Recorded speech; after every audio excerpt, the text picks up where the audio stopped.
Hello guys. Tonight we drift quietly back into the hush of ancient nights, long before the hum of electricity or the tick of clocks, before time was sliced into precise hours, when darkness was not something to resist but a slow, living thing that surrounded the world, embraced it, and invited contemplation. Tonight, we'll travel together into the minds of the first physicians, seers, and dream readers, into what ancient doctors believed about sleep, about dreams, and the hidden influences of the moon, the gods, the spirits of night, and the warm, pulsing liver within you. But first, I'd love to know, where are you listening from? And what time is it where you are? You can let me know in the comments. I always find it calming somehow to picture all of us scattered across the world, lying in the dark or early morning light, listening to these stories like old friends around a forgotten fire. Now, make sure you're cozy. Let your body soften into the mattress.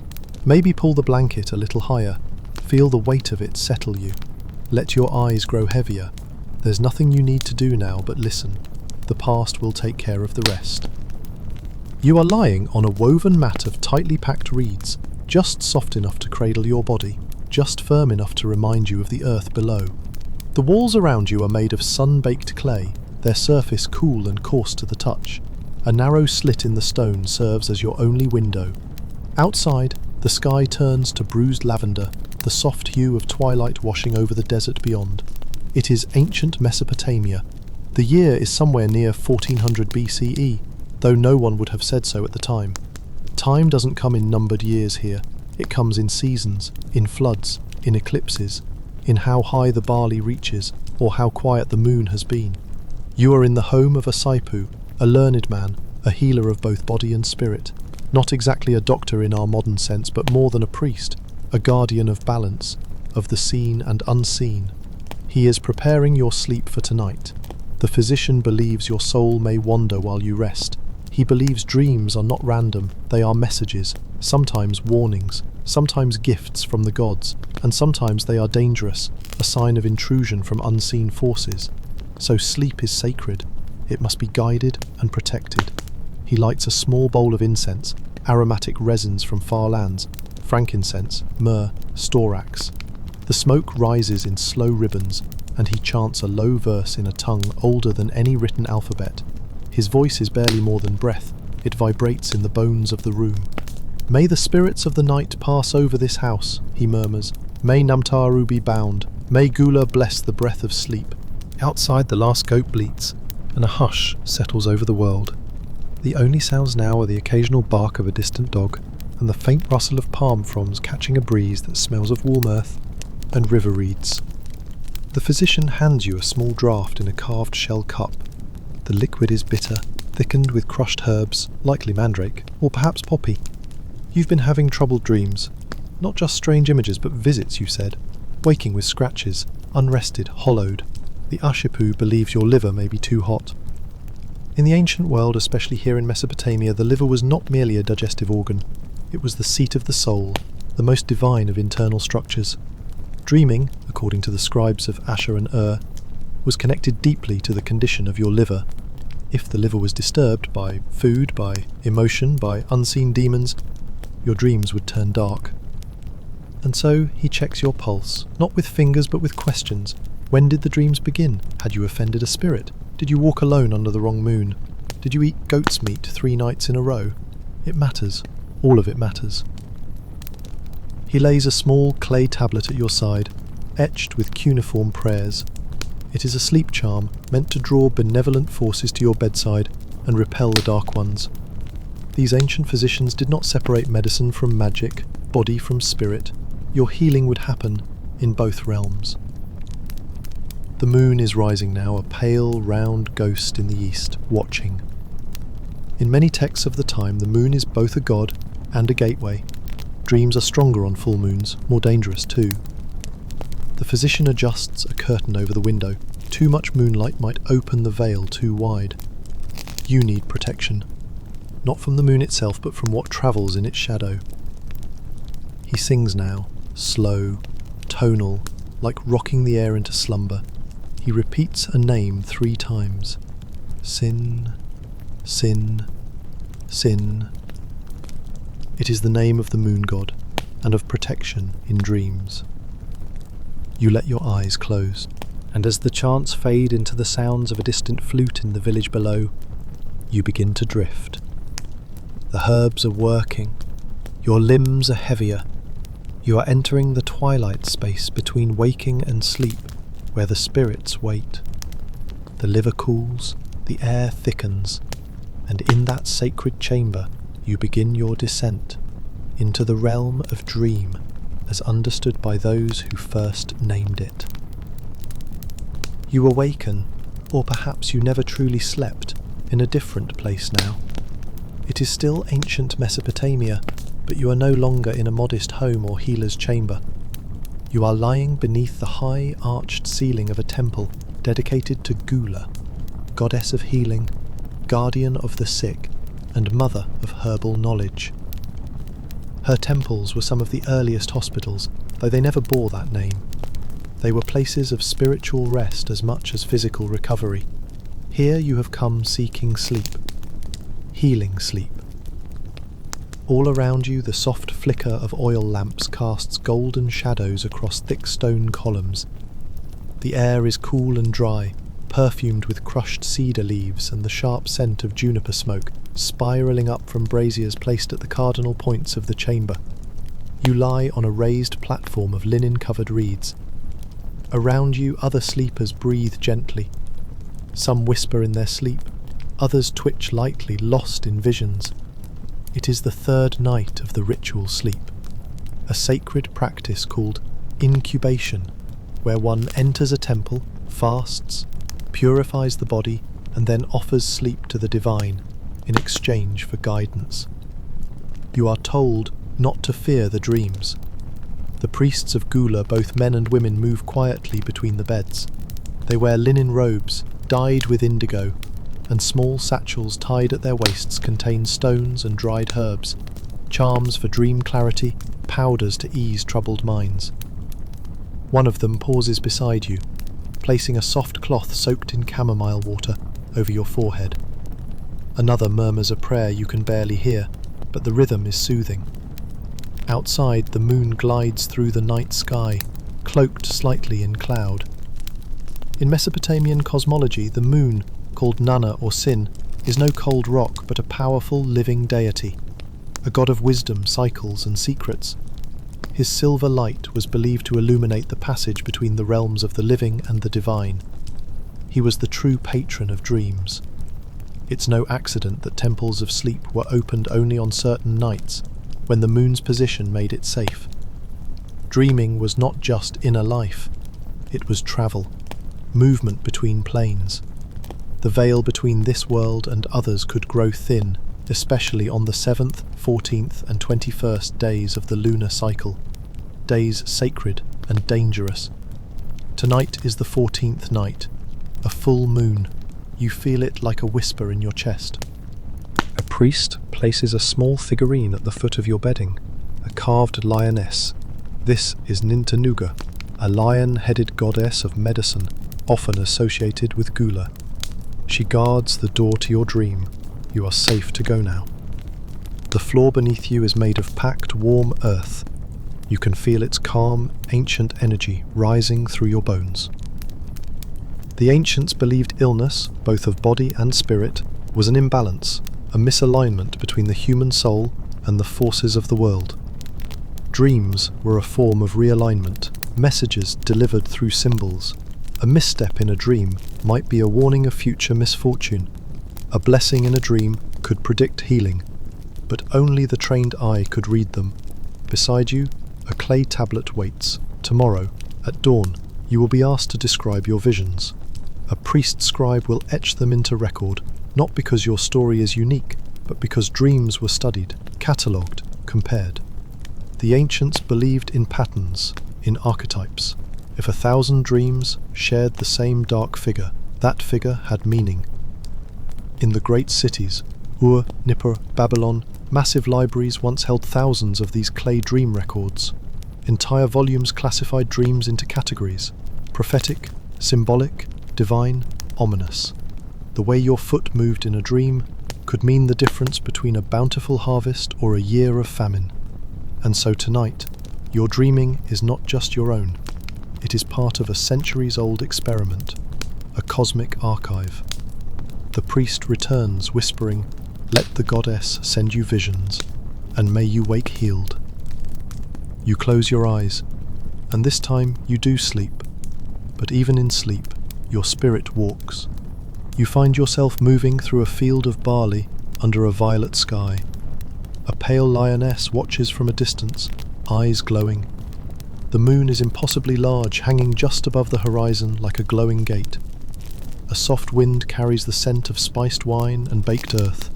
You feel no fear, only stillness. Tomorrow the priest will ask what you saw, and they will know what it means. For now, though, just rest. Let the dream take you. Now, you are drifting again. The Mesopotamian temple, with its incense smoke and lion-guarded beds, fades gently into mist. You pass through shadow, warm and slow as honey, and arrive in a different land, a brighter one. There is golden light filtering through narrow stone slats, and the dry scent of sun-baked lotus petals crushed beneath sandals. You are in Kemet, ancient Egypt. The year is irrelevant, as all sacred time is. But the Nile is high and slow, and the priests have declared this a good season for dreaming. You are a guest in the Per Ankh, the House of Life, a temple school, a healing centre, and one of the oldest medical institutions on Earth. Your body lies within a columned chamber open to the sky. Palm fronds rustle gently above. The sandstone floor beneath your linen mat is cool. You've been prepared for dream work. For many days, you fasted lightly, bathed with sacred herbs, and slept apart from others. This night, you'll sleep under observation. The temple doctors here, SWNW they're called, believe sleep is a bridge to divine knowledge. But they are more empirical than their Mesopotamian counterparts. They record everything, catalogue, classify. The Egyptians were dream librarians, and your visions tonight will be copied into scrolls if found useful, just like hundreds of others.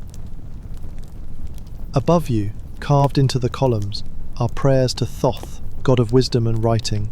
He is also the guardian of dreams.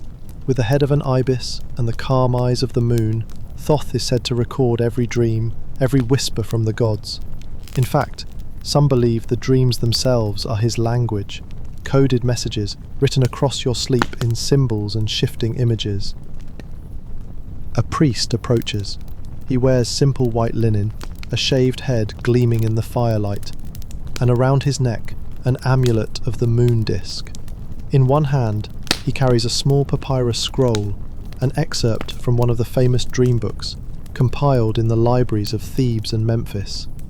These were manuals used by dream interpreters for over 1,000 years. He reads softly.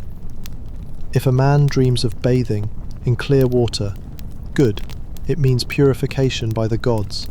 If a man dreams of being bitten by a snake, bad, he is threatened by a hidden enemy. If a man dreams of fire in the sky, bad, the gods are angry.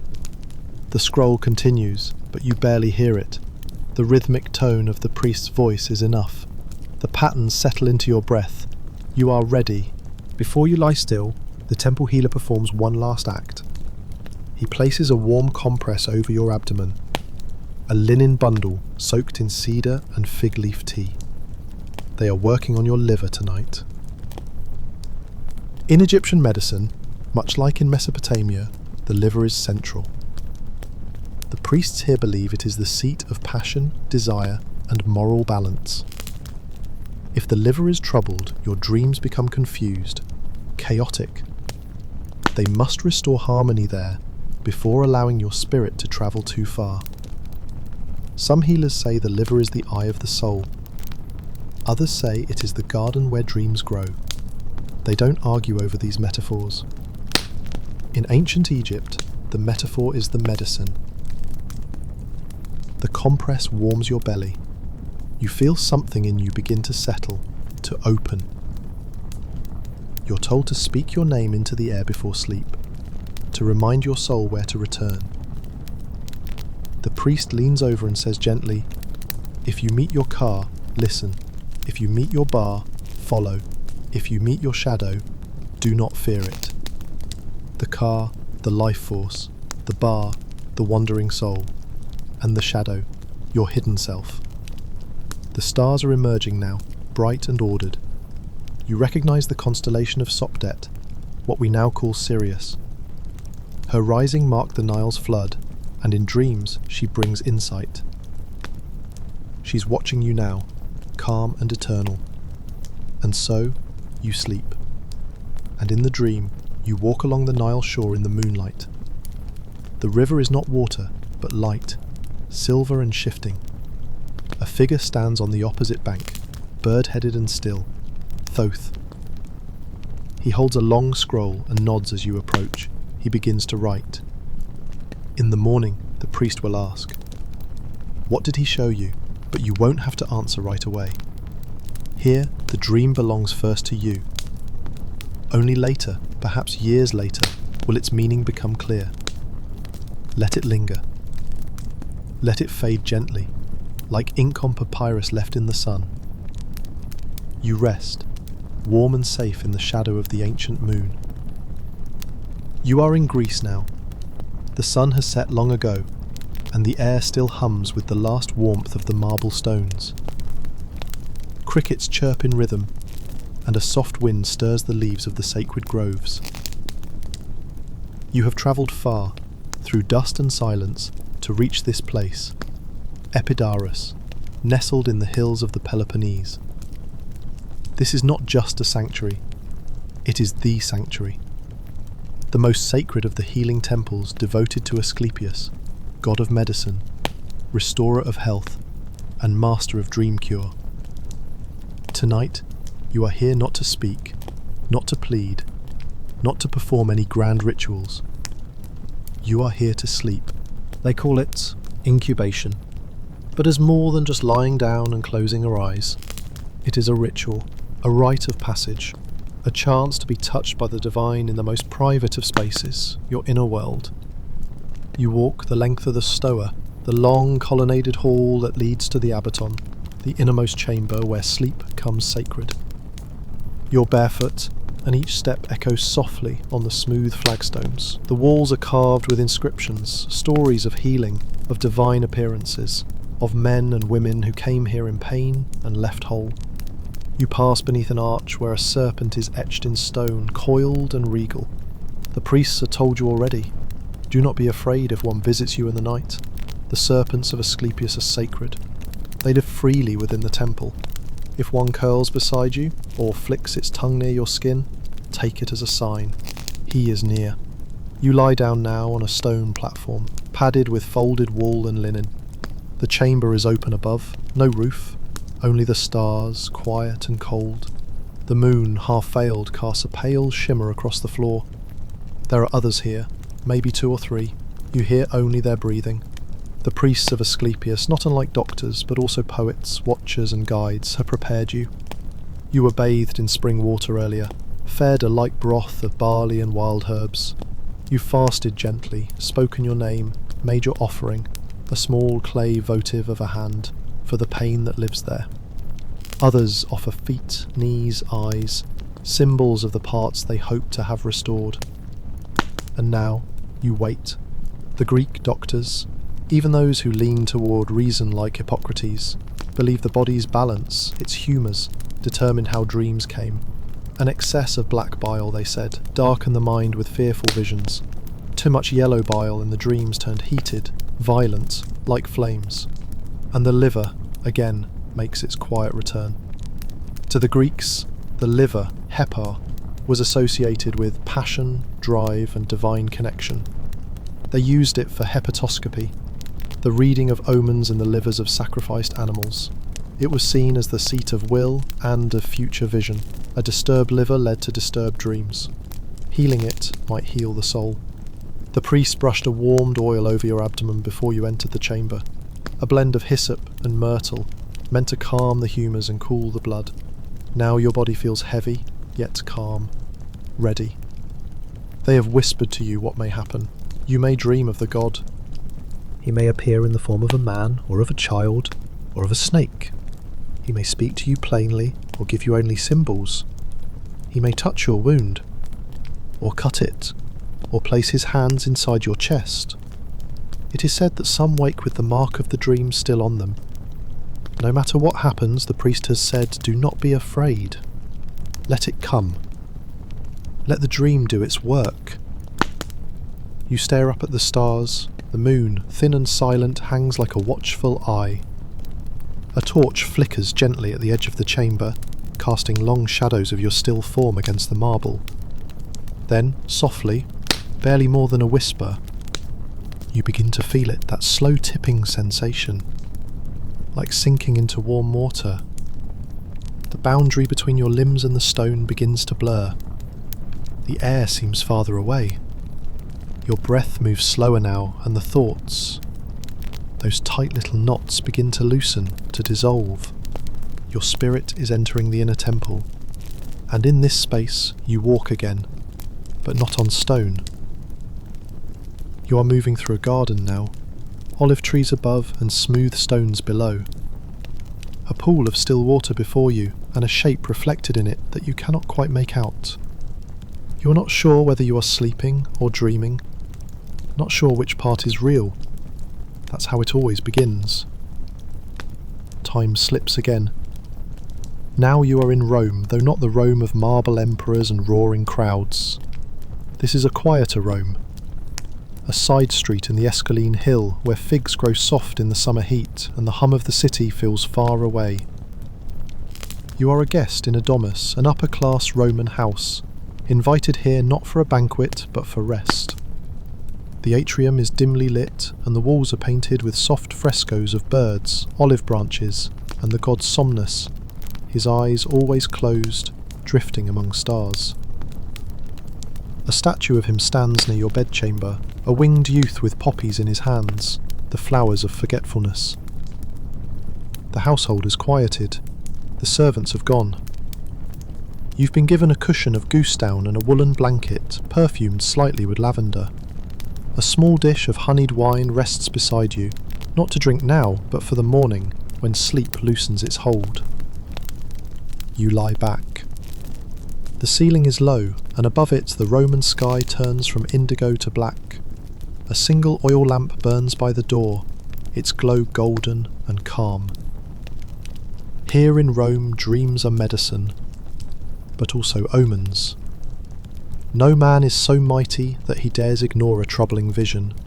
Julius Caesar himself before the Ides of March was warned by a dream his wife Calpurnia suffered, where his statue bled and Romans bathed in it. It unsettled the household. But as you know, dreams are often dismissed when inconvenient. Roman doctors, many trained in the Greek tradition, began to chart and classify dreams, but they also warned, not all dreams are true.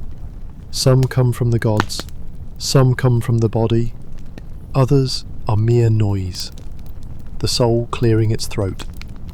The philosopher Cicero claimed dreams often arose from digestion, from the temperament, from the day's excess, but even he admitted, some dreams come from the divine.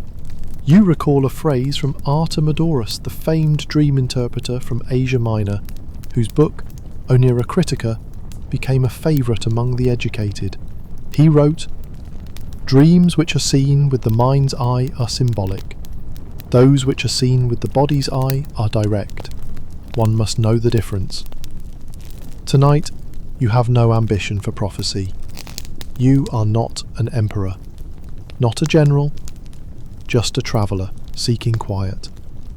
Still, you followed the old rituals. You've eaten no pork today. Romans believed it clouded the dreaming mind. You avoided garlic and onions for the same reason, and you've prayed quietly before sleep, not to Jupiter or Mars, but to Saturn. Saturn, god of time, of melancholy, of slowness. He watches over the deeper sleeps, the older dreams, those not shaped by the living, but by what lives behind time. His is not a soft embrace, but it is honest and enduring. As your body relaxes further into the mattress, you hear a sound. Not a voice, not words, but the gentle clicking of a clepsydra, a water clock, dripping in another room. The Romans use it to mark the night in silence. No bells, just steady rhythm. Like the breath. Like a heartbeat. Like Saturn's quiet patience. The house is thick with shadow now. You feel your stomach settle. Your lungs grow slow and deep. Roman physicians believed the liver processed dreams as it did wine, filtering, interpreting, turning them into messages. They would touch the skin over it with warm cloths, speak to it gently. It was thought to be ruled by the planet Jupiter, the bringer of dreams that expand and teach. Tonight, though, yours will be tempered by Saturn. Slower, heavier. You close your eyes, and as you fall, you dream not of gods or prophecies, but of a long road beneath a dark sky. Cypress trees line the path. In the distance, a shepherd's flute echoes, soft and wavering. You walk slowly, feeling no hurry, only a sense of return. Tomorrow, you may write this dream down, or not. The Romans believed some dreams are gifts for private keeping, meant not to be interpreted, but simply lived, as though the gods sometimes whispered, just for you. Sleep now, traveller. You are far from the noise of the forum, far from war and senate and spectacle. Here in the hush of a Roman chamber, under Saturn's steady gaze, you are allowed to forget, to breathe, to float. The Roman world dissolves slowly, like ink in warm water. The scent of lavender and poppy fades, and something older takes its place. Something gentler, perhaps, or just more vast. Now you are in Bharata, ancient India. You are somewhere in the central forests, near a holy river that winds through the trees like a ribbon of thought. The air smells of sandalwood smoke and soft earth. Somewhere not far away, a deer stirs, and a peacock calls once, then is silent. You sit beneath a banyan tree, roots like pillars and branches wide as sky. The leaves stir quietly in the breeze. A monk sits across from you, robed in pale saffron, bare feet dusted with soil. His face is unlined, his eyes are closed, but not in sleep. They rest in that in-between place, that edge of waking where the Vedic sages say true sleep begins. You've come not to ask for a cure, not even to dream. You've come to balance. He opens his eyes. Without speaking, he gestures for you to lie down on a woven mat of kusha grass. The mat has been placed facing the east, where the moon is now rising over the darkened trees. You feel the earth beneath you, soft, breathing, quiet. The night is not cold here. It is warm, humid, slow. From a small clay bowl, the monk rubs a cool oil into your forehead. You smell Brahmi, ashwagandha, and neem, plants of the nervous system, the dreaming brain. He is calming your vata. In the Ayurvedic tradition, your body is a dance of energies, doshas, vata, pitta, and kapha. Sleep is not just a function here, it is a pillar of life. And if one of your doshas is imbalanced, sleep stutters and breaks. You become restless, dry, cold. You chase dreams and never find them. Your monk doctor has determined that your vata, the wind, the air element, is dominant. Too much thinking, too much movement. You are like a flame without a cup. So he slows you. He speaks softly, telling you about nidra, the sacred sleep. It is not just rest, he says. It is the body's surrender to prana, the life breath. When you sleep well, prana flows without interruption. The body heals, and the manas, the mind, lets go of its endless circling. You listen. He tells you that dreams too have their types. They are not all one thing. If your pitta is high, the fire element, you will see intense dreams, colourful, violent, sharp-edged. Fire, war, ambition. If your kapha dominates, earth and water, your dreams will be slow, symbolic, heavy. You might see snakes, water, mud. Sleep might feel endless. And for those with too much vata, dreams dart and shift. Flight, movement, disconnection. You run in circles, you forget what you've seen. The monk lights a single ghee lamp and places it at the foot of the mat. Its flame is steady. He places a warm herbal poultice over your chest where your liver rests. Yes, the liver returns again. In Ayurveda, it is ruled by pitta. It holds heat, anger, sharp emotions, dreams that burn. When it is overheated, the sleep is disturbed. You may wake in the early hours, sweating with strange thoughts, half-remembered words or images that cling like wet cloth. Tonight you are cooling the liver, balancing vata, feeding the kapha. You are preparing to meet Vishnu, the preserver god who sleeps on the great serpent of eternity. It is said the universe itself lives inside his dream.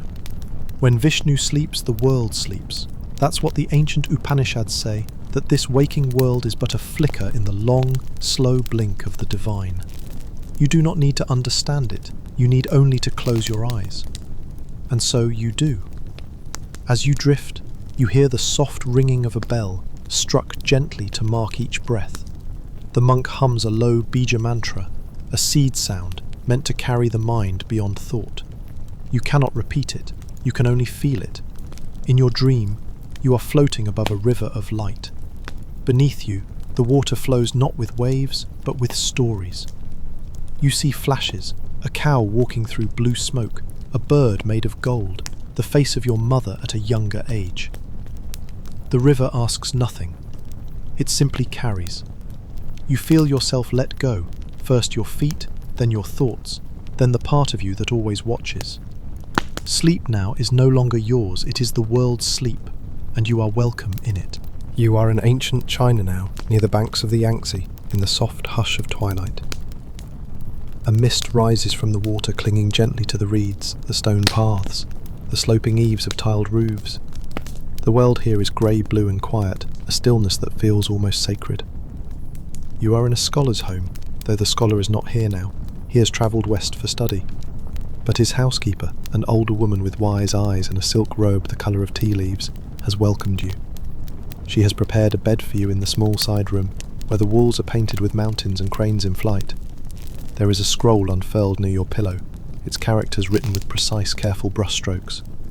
It reads, "Where the heart rests, the spirit walks freely." Outside, a bamboo grove sways softly in the breeze, its leaves whispering to one another. The scent of camphor and lotus wafts through the open window. You've been given a cup of warm water, with a slice of dried jujube to calm the blood and harmonise the body. The woman has asked no questions, only watched you with that same gentle stillness, as if she's seen many travellers come to this house in search of rest. In the world of traditional Chinese medicine, sleep is not an isolated act. It is part of the body's deep rhythm, governed by the balance of yin and yang. The day belongs to yang, active, warm, bright, moving. The night belongs to yin, cool, dark, quiet, nourishing. Illness arises when this balance is disturbed. The doctors of this time, steeped in the teachings of the Yellow Emperor's inner canon, believe that the Shen, the spirit, must return to the heart at night. If it cannot, sleep becomes restless. If the liver's qi is stagnant, or the blood too hot, the Shen will wander. You will dream of fire, of noise, of falling. You lie down on the wooden bed, cushioned with firm cotton and a thin silk quilt. The woman extinguishes the lamp, leaving the room lit only by moonlight slanting through a paper window. She touches your wrist briefly, not to comfort but to check your pulse. She is listening not just to your heart but to the river of your qi, the invisible flow that winds through your organs like streams through a valley. She nods once, then leaves you alone. Now it is just you and the quiet. Your breathing slows, the air smells faintly of rice and cedar. Your hands lie still on your stomach. In this tradition, the liver is not merely a filter of the body, it is a conductor of blood. and it houses the Hun, the ethereal soul. The Hun is what dreams, what remembers images, what floats out at night and returns by dawn. It must be given safe passage. The liver governs the free flow of qi. If that flow is blocked, if anger or grief has gathered there, the Hun becomes trapped. The dreams become sharp, fast, chaotic. But tonight, the flow is smooth. You feel your body ease further into the bed, as if your weight has been accepted by the earth itself. You recall the scholar's notes, written in calm brushstrokes on yellowed scrolls, how the gallbladder releases its bile between 11 p.m. and 1 a.m., how the liver repairs the blood between 1 and 3. This is the sacred window of cleansing. The yin reaches its peak, the world sinks into silence. The moon is high now, round and white, casting a faint silver sheen on the floor, and you feel your spirit beginning to rise, not in a jolt, but like mist from a mountain path. You are not dreaming yet, but you are no longer waking. A figure appears in your mind, not a person you know, but someone who smiles as if you've met before. She holds a lantern. She walks along a narrow path, bordered by plum trees in bloom. You follow her, not with your feet, but with something softer, your attention, your inner breath. There is no story here yet, no narrative, just feeling, soft air, a sense of belonging. The scholar wrote that dreams are the language of the Hun, and the Hun speaks in poetry. It shows, but does not explain. It flows, but does not hurry. You may forget this dream when you wake. That is fine. Its work is not in what you remember, but in what it moves inside you while you rest. The room is cool now. The bamboo rustles once and then settles. You are far from worry, from thought, from striving. The heart is quiet. The spirit walks freely. Sleep has come. The stars shift once more, and time folds open like a worn scroll. Now you're in the land between rivers. Mesopotamia, the cradle of early cities, of sky-watching priests and soft clay pressed by reeds. It is night in Ur, and the ziggurat rises above the dark city like a stairway half-dreamed. The air is heavy with incense and dust. Oil lamps flicker inside narrow homes of sun-dried brick. You are resting in a small room at the rear of a priest-physician's house. The walls are cool to the touch. Above you, reeds tied together form a makeshift ceiling, but gaps between them let in starlight, sharp, white points in a vast black sky. In this world, dreams are more than stories. They are messages, delivered by gods, demons, and the movement of stars. The ancient Sumerians believed that dreams were a language, spoken not by the mind, but by the divine. Their word for dream, mashkai, means both dream and vision, and these visions were not to be taken lightly. Kings sent for dream interpreters. Scribes recorded the contents of strange sleep on clay tablets. Entire rooms were built in temples where people could sleep to receive guidance from the gods. These were the incubation chambers, thick with the scent of cedar and ash. You've been led here by a quiet young acolyte who said little, only touched your shoulder and pointed toward the mat laid out with care. Before leaving, she set down a small tray, a carved wooden bowl of dates, and beside it, a sliver of hardened cheese. You eat slowly, the sweetness is grounding, and the salt draws water to the mouth. The Sumerians believed food shaped the dream, that what entered the belly guided what spirits found you. Your host is a Baru, a dream interpreter and seer. He is sleeping nearby, but he has left you with a charm tied to your wrist. A loop of blue lapis lazuli and black onyx beads, one to attract divine attention, the other to repel night spirits. It is quiet here. The city, once loud with carts and calls and goats bleating near the river, has gone silent. In the stillness, the heartbeat of the ancient world becomes audible. You hear a low drumbeat far away, temple musicians marking time until the moon passes overhead. The Mesopotamians held the liver as the center of all understanding. To divine a future, priests would study the livers of sacrificed animals, looking at their shape, color, and veins. The liver was a mirror, the place where gods placed their signs. Even the word for mind or inner being was tied to the liver. To know one's fate was to read its folds. So it was natural, in this culture, to believe that the liver was also the seat of dreams, that sleep allowed the divine to press its message into this soft, mysterious organ. The moon, too, was critical. Nana, god of the moon, ruled the night and brought visions. His ziggurat towers above the city even now, its steps steep and winding toward the sky. People say he moves across the heavens with his beard of light, watching each sleeper as they drift. You close your eyes. The floor beneath your mat is cool stone, and the faint scent of bitumen clings to the walls. You breathe slowly, counting the breath as they taught, 4 counts in, 7 out. With each breath the room grows dimmer, time becomes long and flat, like the floodplains beyond the city walls. A strange calm settles in your body. You are still awake, and yet far, a state the Mesopotamians would recognize. They described it in their tablets, the liminal zone between waking and sleep, when the soul begins to rise, still tethered to the body, but stretching outward like a bird flexing its wings. It is then, they said, that the Gidim, spirits of the underworld, sometimes slip through cracks in the world and whisper dreams into your mind. But not all Gidim are malevolent. Some are messengers. Some are ancestors. Some simply watch. Tonight, one of them approaches. You cannot see it, only feel a presence like a slow wind. It brings an image, a field of barley under stars, a jackal sitting on a low wall, a vase overturned on its side with water seeping into dry earth. You do not understand, and you do not need to. In Mesopotamia, dreams are not puzzles to solve but messages to carry. Their meaning may arrive weeks from now, or never. That something inside you has been shifted, tilted, moved. You are breathing slowly, deeper now. The stone floor feels warm. You are not entirely here. When the morning comes, if you remember your dream, the Baru will inscribe it into wet clay, pressing small wedge marks into lines, reading omens from its symbols. He will nod, slowly, and perhaps offer an answer, or perhaps he will simply say, "Let the gods decide." But that is for tomorrow. Now, the ziggurat looms quietly under the moon. The dream has entered you. The liver receives it. Sleep continues. You now find yourself drifting along the banks of the Nile, ancient Egypt unfolding around you like a slow-moving river. The air is warm and heavy with the scent of lotus flowers, their pale petals glowing softly in the moonlight. Papyrus reeds sway gently by the water's edge, and distant laughter of night birds echoes through the quiet fields.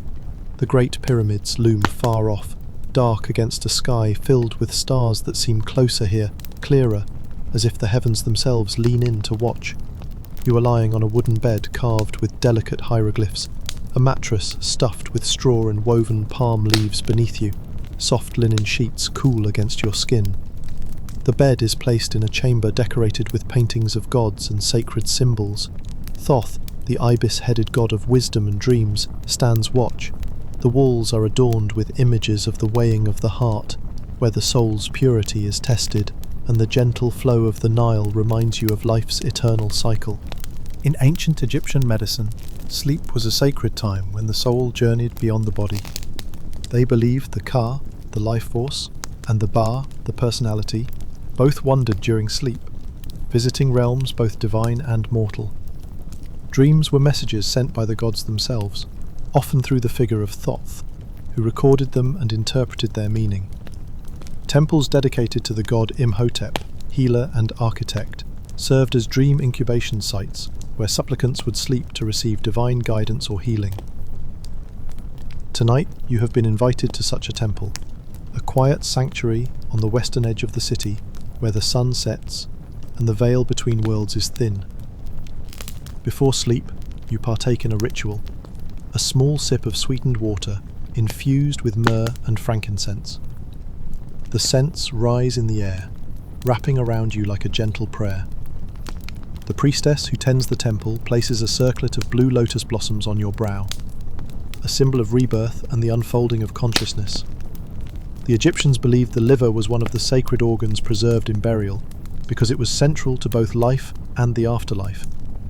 It was connected to the god Hep, guardian of the liver and protector in the underworld. In sleep, Your liver is thought to be the seat of emotions and vitality, its balance crucial to peaceful rest and clear dreams. As you lie back, the warm breeze carries the soft rustle of palm leaves, and the murmur of the Nile blends with the distant chanting of priests offering hymns to Ra, the sun god, and Nut, goddess of the night sky. You feel your breath slow and deepen, your body sinking further into the woven mattress. The linen cools your skin, and the room fades until it feels like you float, weightless, between the stars and the earth. Your thoughts soften. Images begin to bloom behind your closed eyelids. Golden sands stretching endlessly, a boat carved of cedar flowing silently on a glassy river, the silhouette of a jackal standing guard beneath the watchful eye of Anubis. You sense the presence of Maat, goddess of truth and balance, guiding your soul to rest and renewal. In this timeless night, dreams are more than mere visions. They are sacred journeys of the soul, messages woven by the gods to be carried back to waking life. You do not try to grasp their meaning, but let them flow gently, like the slow current of the Nile. Sleep deepens, and you drift softly, wrapped in the ancient embrace of the Egyptian night. The landscape shifts again, the light tilts. You find yourself in ancient Greece, just as twilight deepens into night. The air is warm and dry, scented with olive trees and the faint, powdery fragrance of thyme crushed beneath sandals. A wide path of marble and dust winds through a grove of sacred cypress trees, leading to the temple of Asclepius, the god of healing. A place where the sick and weary come not to speak, but to sleep. You are one of them tonight, a traveller seeking rest not just of the body but of the spirit. You carry no burden with you, no sword, no scroll, no coin, only the quiet longing for peaceful sleep. The priests welcomed you earlier, their white robes shifting like dove's wings in the breeze. They offered you soft bread, honey mixed with water, and a brief moment beside the altar flame where your name was whispered with a prayer. Now you lie in the abaton, the dream chamber, dark and silent save for the soft murmur of others breathing. The walls are smooth stone, cool to the touch. Small lamps flicker high above in alcoves, casting soft amber pools across the floor. From outside the chamber, the faint chirring of cicadas echoes through the warm night. You feel the world narrowing into stillness. The ancient Greek physicians and philosophers believed sleep was a divine state. Hippocrates wrote that sleep came from the drawing inward of the body's heat as the blood cooled and settled in the belly and the liver. The humours of the body, blood, phlegm, black bile and yellow bile, had to be in balance, especially at night. The liver was of deep interest to Greek medicine, as it held warmth and generated vital blood. If disturbed, it could cloud sleep. If inflamed, it sent visions through the mind like smoke drifting across a mirror. But for the followers of Asclepius, sleep was more than physiology. It was divine healing. Inside the dream chamber, you are not just hoping to rest. You are hoping for a dream sent by the god himself, or by one of his healing spirits. These dreams, called enkoimesis, were not random flickers of the mind, but structured messages, visual therapies sent through sacred sleep. The oneroi, the dream spirits, would enter silently, bringing visions in the form of mythic symbols, strange animals, cryptic instructions. The priests would later help you interpret them. But for now, your task is simply to sleep, to open yourself to the god's voice. You breathe slowly, the cool linen cloak wrapped loosely around your shoulders. A small amulet of Hygeia, daughter of Asclepius and goddess of health, rests on your chest.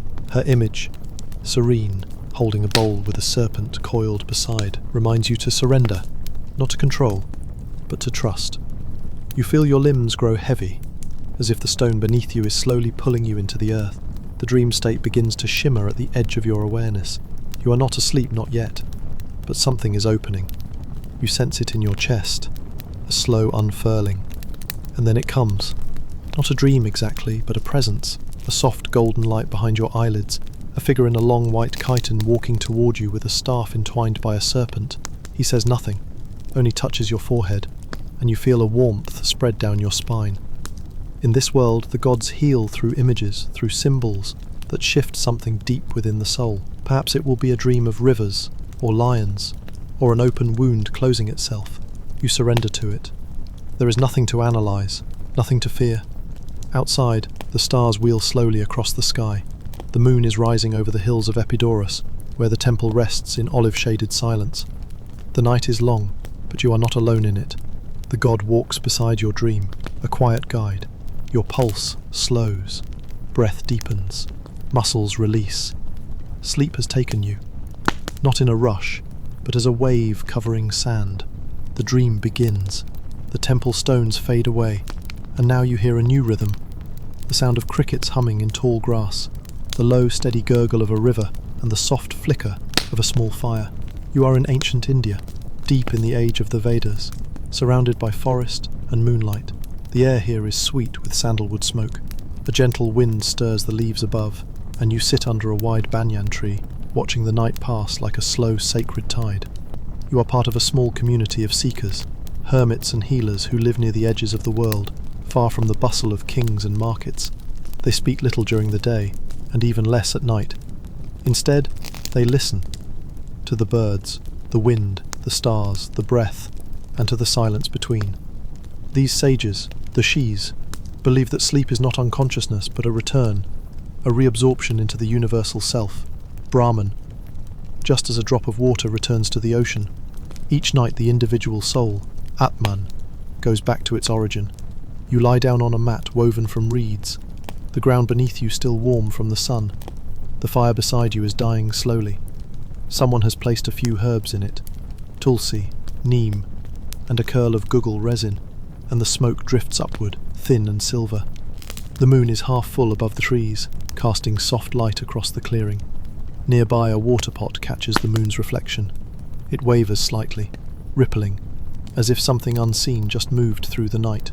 In the early texts of the Upanishads, sleep is described not as a shutting down of the body, but as a withdrawal of the senses, a sacred process. The eyes, ears, tongue, mind and breath all draw inward, like a tortoise pulling in its limbs. This withdrawal is not failure or fatigue, but reunification with Source. A state of peace beyond thought, beyond dreams. But dreams do come, and in these traditions they are not illusions, they are echoes of waking impressions, but also messages carried across the threshold of awareness. Vedic physicians observed how dreams could be triggered by imbalances in the doshas, the three energies that govern the body: Vata, air and movement, Pitta, fire and digestion, and Kapha, earth and stability. If one was too hot at night, too dry or too congested, dreams might come in the form of fire, wind or weight. The liver was not singled out as the source of sleep, but it was tied to digestion, and digestion to dream quality. A disturbed belly could disturb the soul's flight.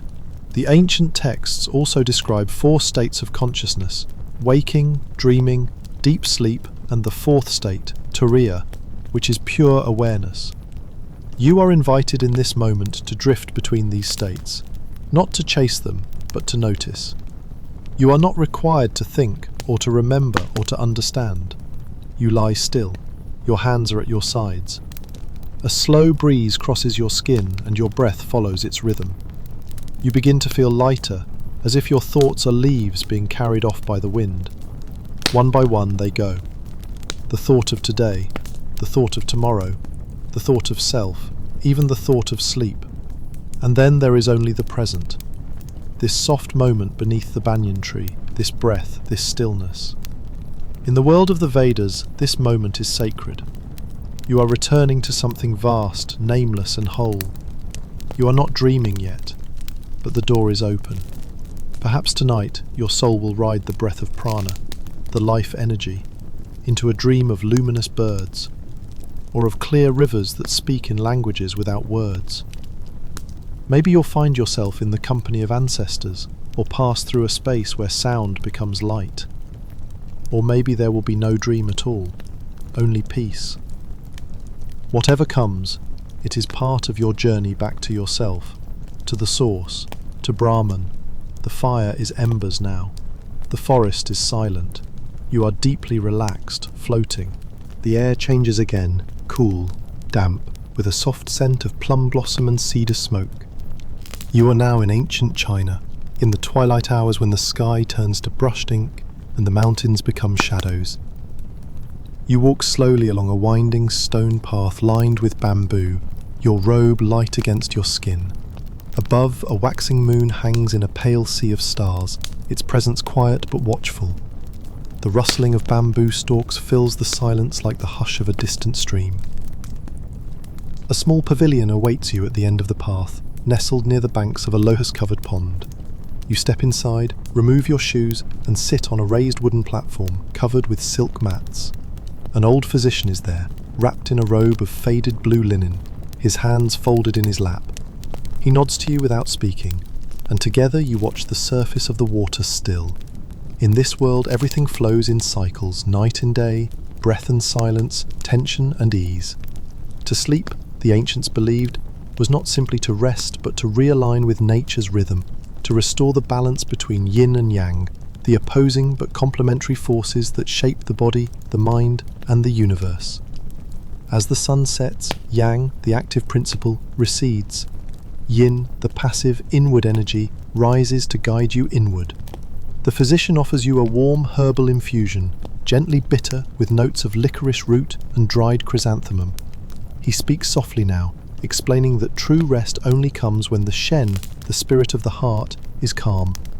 If the heart is agitated, the spirit wanders and cannot settle. The liver, he says, stores the blood and governs the smooth flow of qi, the vital energy. If the liver is overstressed, or the qi stagnates, dreams become restless, filled with noise and motion. In Huangdi Neijing, the Yellow Emperor's classic of medicine, the relationship between the Zhangfu organs and the mind is outlined with deep precision. The heart houses the shen, the liver the hun, the ethereal soul. The lungs hold the po, the corporeal soul. The spleen the yi, the intellect. The kidneys the zhi, the will. During sleep the hun may travel, the po may return to earth, and the shen must be still if the dream is to be gentle. You lie down now on a wooden bed layered with a thin quilt of silk. The window is open. A faint breeze moves through it, and wind chimes tinkle in a scale only the night understands. Outside, frogs sing low in the pond. Fireflies drift lazily between the reeds. The physician dims the oil lamp and leaves you to the night. You are not alone. The world around you continues in silence, attending to your rest. Within your body, the qi slows, moving inward. The liver qi unknots itself, smoothing pathways that were tangled by thought or emotion. The heart shen begins to settle like silt in still water. Your breath is even, your limbs are heavy, you begin to drift. And as sleep arrives, you may find yourself dreaming not in narrative but in feeling. You may see a mountain alone beneath snow, or a lantern floating across a river. You may dream of a crane rising into mist, or a peach tree blooming from within a stone. You do not chase these dreams, you allow them. They are signs of your spirit moving freely, your hun travelling across the landscape of the night. In this tradition, dreams can also be diagnostic. A doctor might listen carefully to the symbols in your sleep, not to interpret your subconscious, but to detect imbalances. Too much fire, too little earth, a liver qi in distress. They do not ask, what does the dream mean, but what is the body telling us through the dream's language? The world shifts again, like clay in gentle hands. Now you are in Mesopotamia, the land between rivers, the cradle of cities and stars. The air is dry and still. You walk slowly through a great gate, carved from reddish stone, beneath the coiled symbols of the protective god Ningishzida, whose spiraling serpents flank the arch, like guardians of sleep itself. Beyond the gate is Ur, the city of moonlight and ziggurats. The buildings are of mud brick, sun-warmed and solid, their edges soft in the dark. The night here is quiet, vast and open. In the distance you hear a flute, a soft, reedy sound that seems to echo not just through the streets, but inside your own body, stirring something deep and old. You are here for a reason. The temple priest told you earlier that the gods have been watching you in your dreams, and tonight you have come to lie in a sacred room and wait for their next message. The chamber is small and dark, carved into stone, and lit only by the faint blue shimmer of a bowl of water placed beneath the moonlight.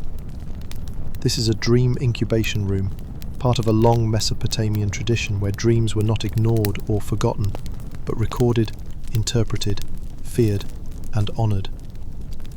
You lie on your side on a straw mat, the room cool, the clay walls breathing gently around you. The priest had given you an amulet before you entered, small and worn, shaped like a star and crescent.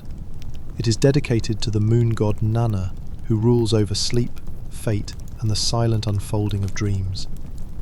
He is the keeper of calendars, the measurer of time, the one who whispers in the stillness of night.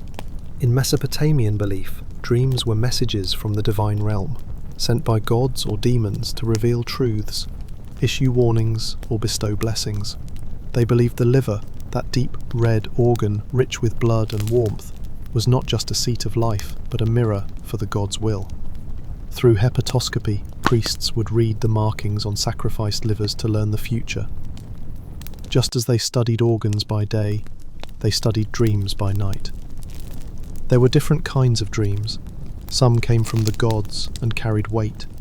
Others came from the underworld and left behind dread. Still others were said to be mere, false dreams, empty echoes with no roots. But the sacred dreams, those you sought tonight, came as if through water, symbolic, strange, yet powerful. The Mesopotamians even had professional dream interpreters, trained to decode the images sent through sleep, using long tablets filled with dream omens. As you lie there, you remember one. If a man dreams he sees a snake on his bed, he will acquire property. Another, if he dreams he walks on water, he will die soon. The priests do not guess, they do not suggest. They read. Your breath is slow now. The room is hushed. You feel a presence, not frightening, but solemn. A stillness in the air, as if the walls are listening. You are not afraid. You have made your offering.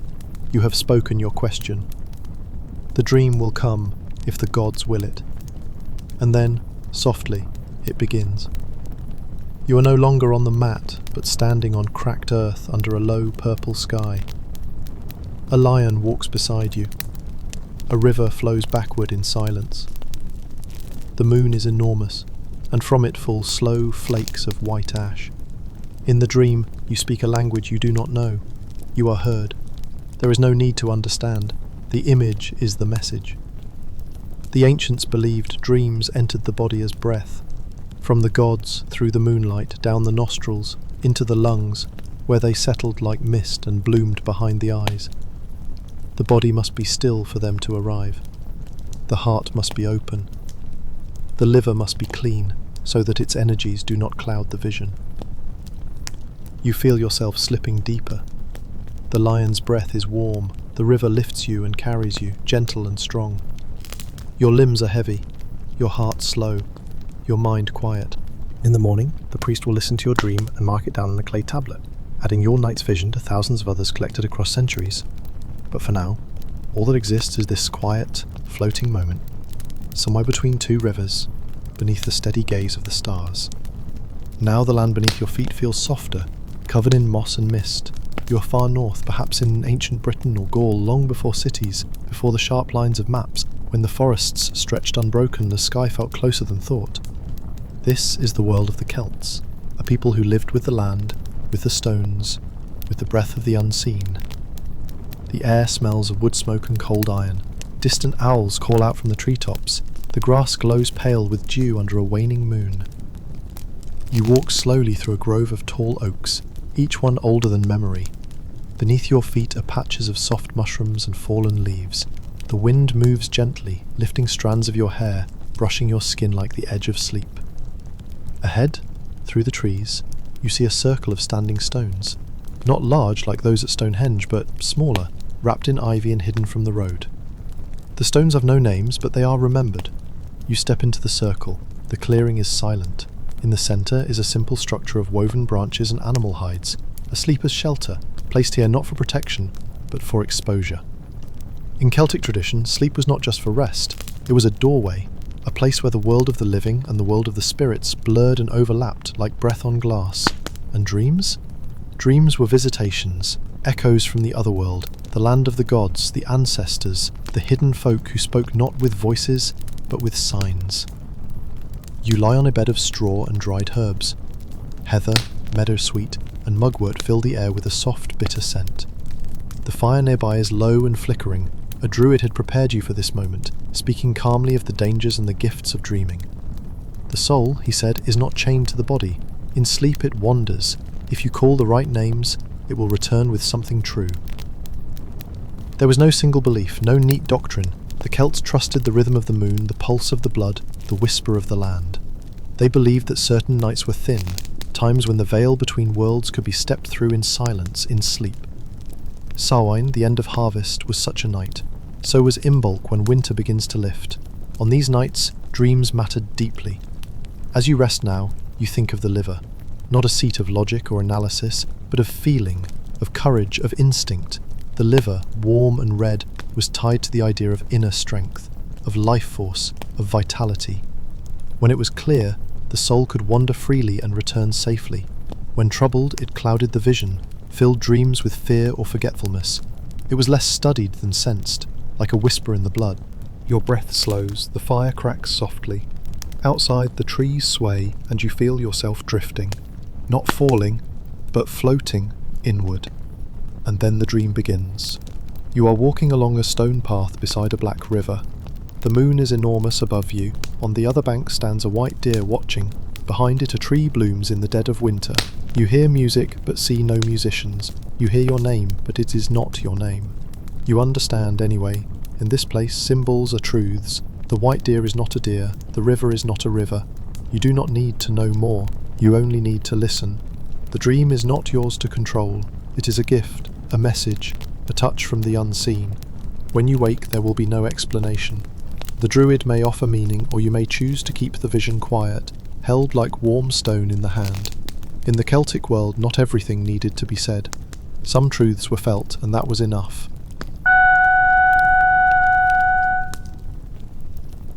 The air is dry again, but warm, still. You feel the dust of distant lands clinging gently to your skin. You are walking through a courtyard of pale stone, beneath high arches carved with geometric patterns and flowing lines of Arabic script. Water flows softly from a marble fountain, collecting in a shallow pool where the moonlight dances quietly across the surface. This is Baghdad, or perhaps Cordoba, sometime between the 9th and 11th centuries, a golden age of healing, translation and starlit thought. You are here as a guest, a seeker of answers. The physicians of this world do not wear robes of mystery, but of study and serenity. Their shelves are lined with ancient Greek manuscripts, translated into Arabic, with the works of Hippocrates and Galen, but also with new writings, refined, challenged, adapted. In this world, sleep is a subject of deep inquiry, not feared, nor treated with suspicion, but measured, understood, and still somehow respected. A scholar greets you in a quiet chamber lit by brass lamps. He gestures for you to lie upon a cushioned couch. The windows are open, the desert wind moves lazily through the room, stirring the long curtains. He asks you not what you dreamed, but how you slept, how you ate, what colours your skin had this morning, what scent your breath carries. In this world, dreams are not divorced from the body. They are a function of it, a process as physical as digestion, as real as breath. He speaks gently, referencing the 4 humours: blood, phlegm, black bile, and yellow bile, and how their balance affects not only health but also the soul's nightly voyage.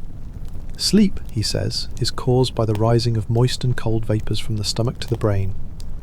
The brain cools, the senses withdraw, and the soul begins to roam. If too much yellow bile is present, your dreams may be fiery, full of motion and strange colours. If black bile dominates, dreams will be heavy, mournful, slow. With too much phlegm, the dreams will be cloudy, directionless. But when the humours are balanced, especially the blood, the humour of life and warmth, the dreams will be clear and meaningful, sent from the soul's deeper knowing. The liver, again, plays its part. It is the organ of digestion and warmth, the maker of blood. It governs the processes that precede sleep, and when it functions well, the rest of the body follows. The liver's health is not only physical but spiritual. If it is overwhelmed with desire, with indulgence, it throws the balance off, disturbs the soul, and scatters the dreams. You close your eyes now. The physician places a small satchel of lavender and myrtle at your side. Outside, the call to prayer drifts faintly through the night air, but no one stirs. You are not expected to believe or disbelieve. You are expected only to rest, and so you sleep. In your dream, you are walking through a garden of white roses and pomegranate trees. The moon above you is impossibly large, and beneath it flows a river of light. You feel no fear, no urgency. The ground beneath your feet seems to breathe. You walk until you reach a figure sitting by a pool. They do not speak, but they offer you a book. The book has no words, only mirrors on each page. You see yourself, and not yourself. You understand. The ancients here believed that in sleep the soul rises. It leaves the body for a time, not entirely, but enough to observe, enough to travel. They called this process munam, and while it was natural, it was also a kind of revelation. Not every dream meant something, but the ones that did, those left a taste, a stillness, an echo. When you wake, the physician will ask you again how you feel, what lingers. He will not hurry you.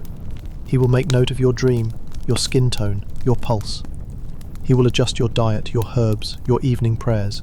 He will tell you that sleep is not the absence of thought, but a deeper kind of attention. You rest now, under the open window, where the stars shine like lanterns above the city's tiled domes. You are quiet. You are whole.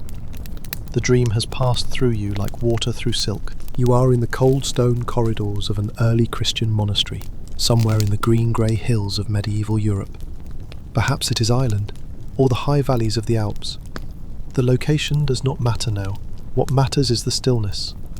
Thick walls keep the wind at bay. The silence is not heavy, but deliberate, cultivated, tended, like the herbs in the cloister garden. It is late in the night, the hour called matins, the second of the night watches. Bells have rung gently in the distance, calling some of the brothers from their cells for prayer, while others continue their sleep until Lauds. You, a guest of this quiet order, remain alone in a small plain room with a wooden bed and a woolen blanket. There is a single candle burning low. Its light flickers on the stone wall, like the remnants of a dream. The air is cold, and yet there is peace here, the kind of peace that comes not from comfort, but from purpose, from being held by a rhythm not your own. A life shaped by bells and psalms, by fasting and walking, by vigilance against the inner shadows. The early Christian monks believed that sleep was a battleground, not a simple rest, but a time when the soul was most vulnerable, when the mind, untethered, might wander into pride, desire, despair. The Desert Fathers, the earliest monks, living in the sands of Egypt and Syria, spoke of sleep with caution. One of them wrote, "The monk must be dead to sleep, as to all other bodily pleasures." But they also knew that sleep was necessary. It was a gift, like food or fire, to be used wisely. Sleep was to be taken with humility, not indulgence. Dreams were to be examined. For the Christian ascetic, a dream could come from three places: from God, from the self, or from the devil. The first kind brought light, the second brought confusion, the third brought temptation, often in the form of sweetness or fear. You lie back on the simple bed. A small wooden cross hangs above your head. Your breath forms faint mist in the candlelight. Outside your door nothing stirs, but you know that a brother is walking the halls with a lamp, making his rounds, part of the sacred night watch, ensuring that no soul drifts too far from awareness, even in slumber.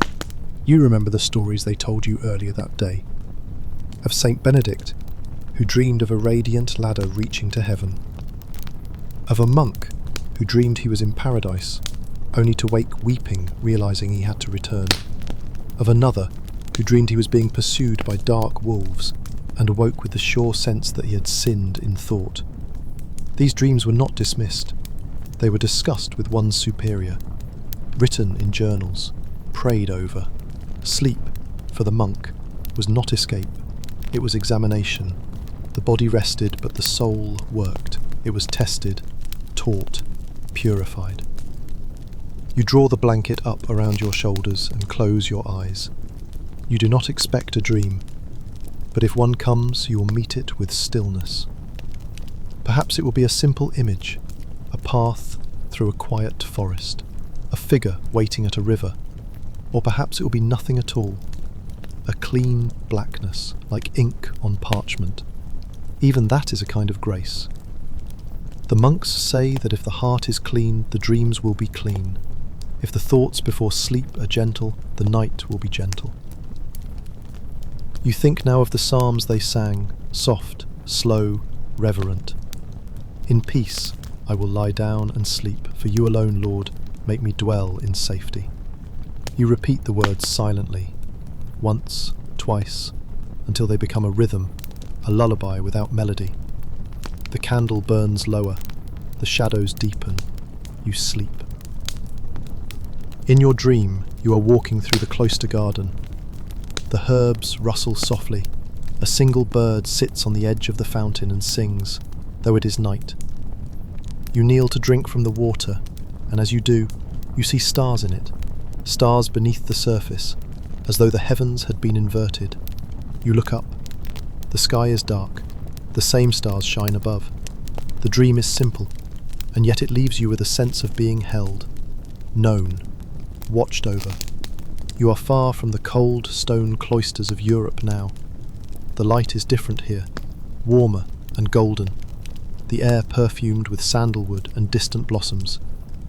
You are walking slowly along a shaded path where the earth is cool beneath your bare feet and the sound of water plays gently at the edge of hearing. This is ancient India, a time long before modern borders, when knowledge was passed not by paper, but by voice, by memory, by sacred chant. The path leads you to a quiet ashram, a place of study, of silence, of inward journeys. It is evening, the sun has just slipped behind the palms, and the first stars appear in the sky like scattered rice. You are welcomed not with words but with a gesture, and shown to a place beneath a tree. A small fire burns nearby, its smoke rises slowly into the sky, carrying the scent of ghee and dried herbs. You sit. Here, sleep is not merely a function of the body, it is not even just a window the unconscious. In the Vedic and Upanishadic traditions, sleep is something far deeper. It is a return not to dreams but to the self behind the self, the Atman, the universal consciousness that breathes beneath your thoughts, your memories, your name.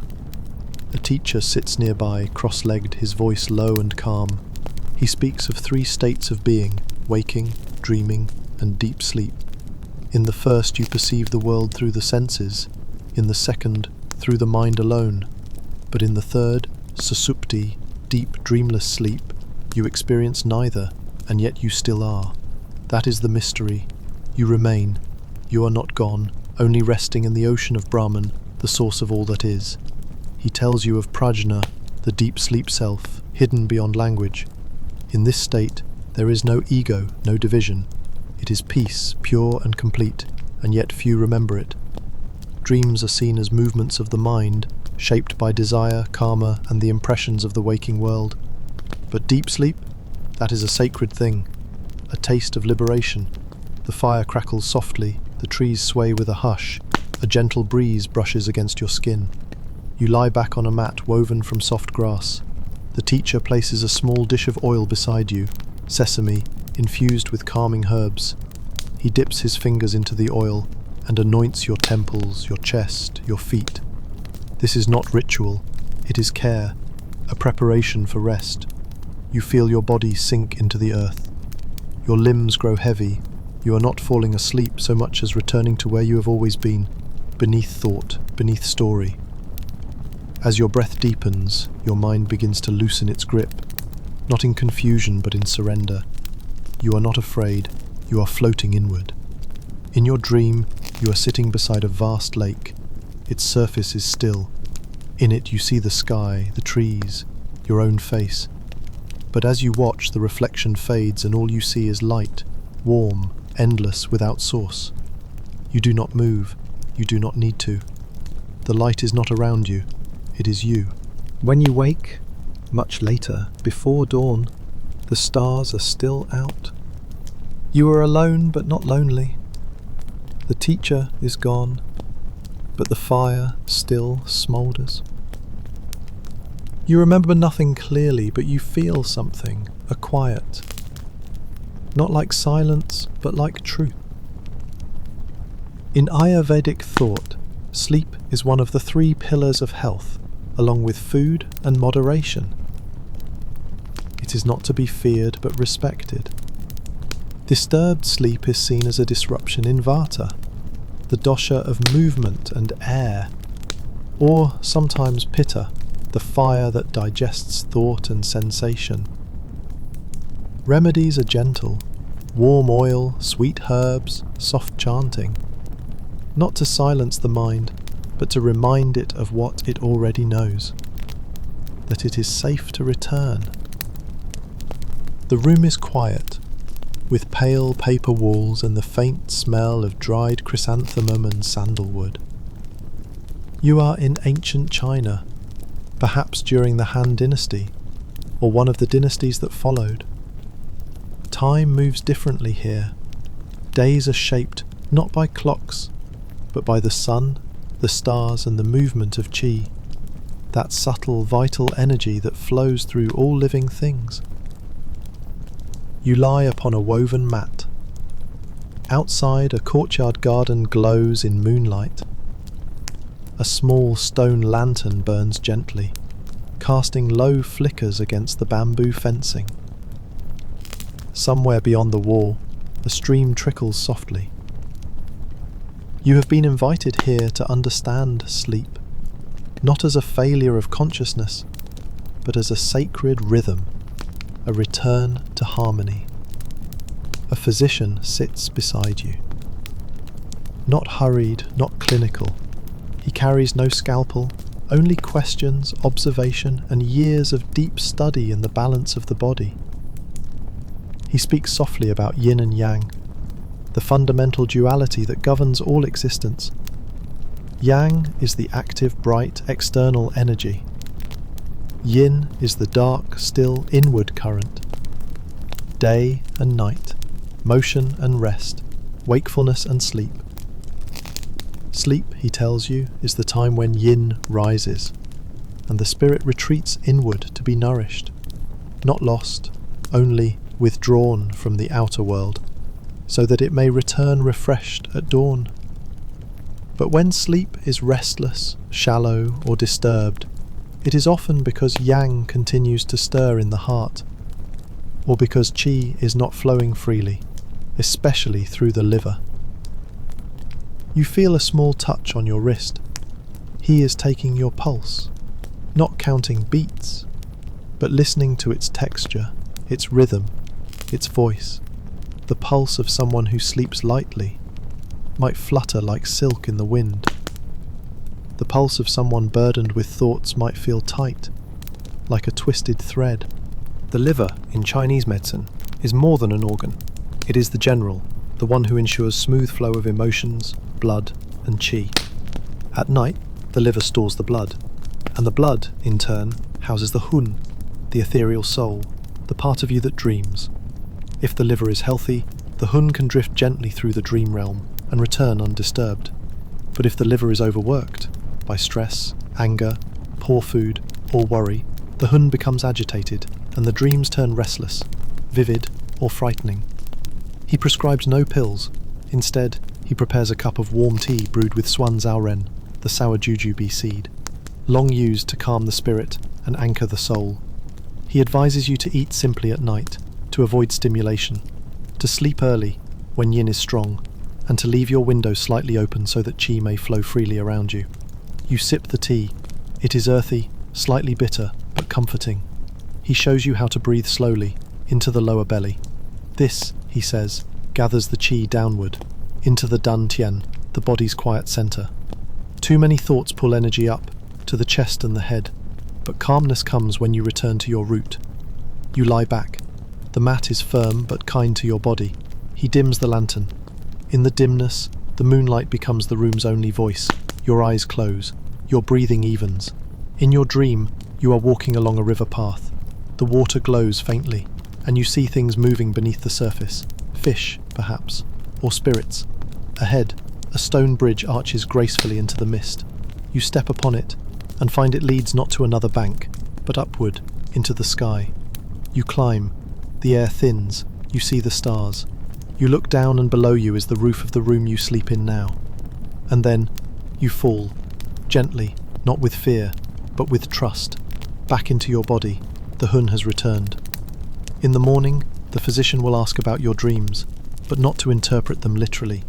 He is listening instead for the quality of your night. Did the spirit roam too far? Did it wake you? Was there clarity or confusion? He will adjust your herbs, your bedtime rituals, perhaps even your evening walk, and he will remind you that sleep is not about escape, it is about balance. You must live well to sleep well, and you must sleep well to live with peace. The night is thick with the scent of smoke and pine. You find yourself seated beside a ceremonial fire in a clearing surrounded by dense forest. The stars above are bright and orderly, ancient witnesses watching without judgment. This is the world of the ancient peoples of the Americas, a time before maps, before fences, when the land itself was alive and the stars were ancestral spirits whose names were sung around fires like this one. You are among a people for whom sleep and dreams are not just private phenomena, but shared and sacred experiences. Tonight is not ordinary. It is a ritual night, a time for vision. The firekeeper, a person older than time seems to measure, passes you a bundle of dried herbs. He tosses them into the flames, and a low column of blue smoke rises. It smells of sage, sweetgrass and cedar, cleansing, grounding. You are told gently, with a voice that barely stirs the air, that sleep is not merely for rest here, it is for communication, a time to listen. In many indigenous cultures across the Americas, from the Anishinaabe and Hopi to the Maya and the Mapuche, dreams are not private stories but messages. They may come from ancestors, from animal spirits, from the land itself, or from deep within the sleeper's own soul, which leaves the body at night and wanders among other worlds. A woman beside you begins to sing, slowly, wordlessly. The rhythm is soft, like water lapping against a boat. Around you, others are reclining, wrapped in animal skins or woven blankets, their heads resting on smooth stones or soft moss. You lie down too, the earth firm and forgiving beneath you. The sky above is still. In the world you are in now, dreams are taken seriously. Some tribes speak of dreaming societies, groups devoted to interpreting and sharing dreams, offering guidance to the community based on what was seen in sleep. Others describe dreams as journeys to the land of the dead, or as glimpses of future paths. A dream of a falling tree might be a warning, a visit from a bear, a calling. And yet, the meaning is not fixed, it is understood in context, with care, over time. You are told that before you sleep you must ask for a dream, not demand, not hope, but humbly request. You close your eyes, you think of your ancestors, of the ground beneath you, of the great sky. You breathe out slowly, once, twice, and then, without effort, you fall into sleep. Your dream begins not with images, but with feeling, a warmth, a sense of motion, though you do not move. You are standing on a hill, looking down at a river that glows like silver.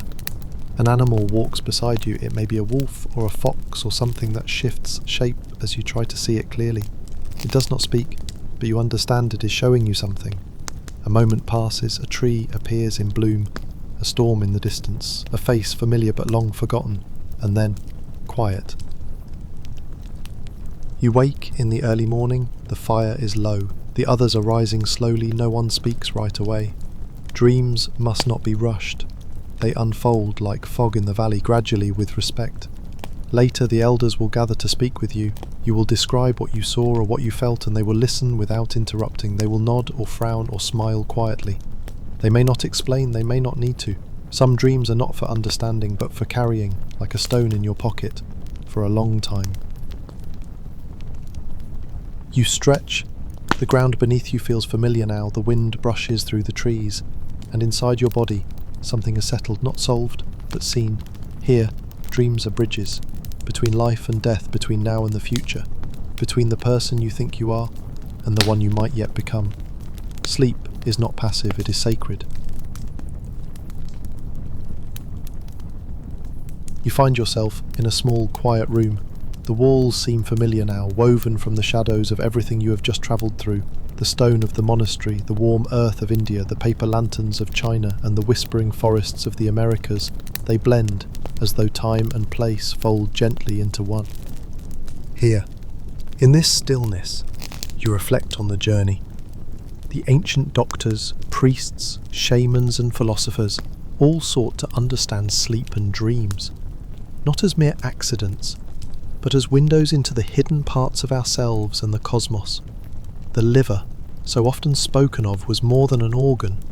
It was the seat of the soul's journey in many traditions, a mysterious centre where emotions and spirits mingled, where the ethereal soul might rest or wander. The moon, in its quiet cycles, governed the tides of night and mind, a celestial rhythm that echoed in our bodies and thoughts. The gods, in their many forms, whether the Egyptian nut stretching across the sky, the Greek hypnos weaving dreams, or the Native American spirits guiding vision, were guardians of sleep's threshold. They reminded us that sleep was sacred, a liminal space where worlds touched, and the soul found both refuge and revelation. Nighttime spirits, sometimes feared, sometimes welcomed, were the unknown companions of our nights, reminders that the boundary between waking and sleeping, life and death, was porous and alive. To the ancients, dreams were not random but meaningful. They were messages, warnings, gifts. Now, as you lie here, in your own quiet place, you carry a thread of these ancient understandings with you. You can breathe slowly, knowing that sleep is not just rest, it is a journey, a sacred return, a dialogue between your body, your spirit, and the vastness beyond. Feel the weight of your body sinking into your bed, your breath soft and steady. Imagine the gentle rise and fall, like waves lapping a quiet shore. Your mind can wander gently, like a leaf floating down a stream, not grasping, not pushing, just drifting. If a dream comes, meet it with kindness. If the night is still, that is grace too. The world will wait for you until dawn, until you awaken renewed, with a heart softened by the quiet wisdom of those who dreamed before you. Sleep well,